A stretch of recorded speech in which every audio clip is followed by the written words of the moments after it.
Social media ఎలా ఉందంటే ఎద్దు ఈనిందంటే దూడని ఘాటన కట్టేయమంటున్నారు.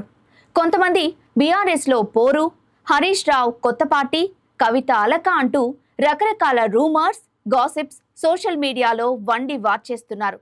ఇది చూసిన ఇంకొంతమంది హరీష్ రావు కొత్త పార్టీ పేరేంటో కూడా చెప్పేస్తున్నారు. నిప్పు లేనిదే పొగరాదు, నిజమే. కానీ అది అప్పటి సంగతి. నిప్పు లేకపోయినా మంట పెట్టడం ఇప్పటి సోషల్ మీడియా ఘనత.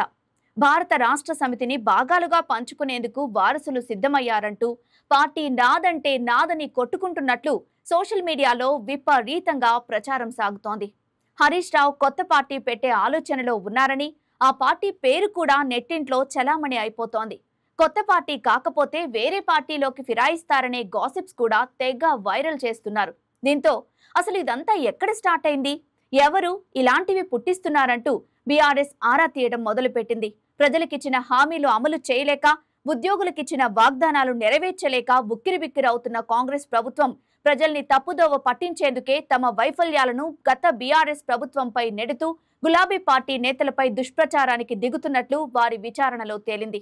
కాంగ్రెస్ పార్టీ పెద్దల కనుసన్నల్లో రెచ్చిపోతున్న కొన్ని సోషల్ మీడియా హ్యాండిల్స్ ప్రజల్లో గందరగోళానికి తెరలేపుతూ రోజు ఏదో ఒక అసత్య కథనాన్ని వండి వార్చి జనాల్లోకి వదులుతున్నారని బీఆర్ఎస్ నేతలు ఆరోపిస్తున్నారు.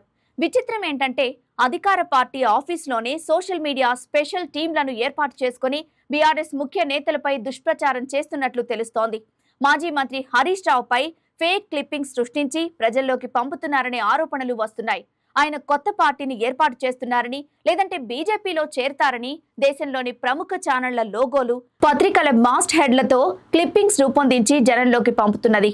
సర్కారు చేతగానితనాన్ని కప్పిపుచ్చుకునేందుకు బీఆర్ఎస్ ను నేరుగా ఎదుర్కొనే ధైర్యం లేక తప్పుడు మార్గాలను అనుసరిస్తుందన్న విమర్శలు వ్యక్తమవుతున్నాయి. అసలు లాజికల్ గా ఆలోచిస్తే ఇప్పటికే బీఆర్ఎస్ నుండి జంప్ అయిన 10 మంది ఎమ్మెల్యేల పరిస్థితి గందరగోళంగా ఉంది.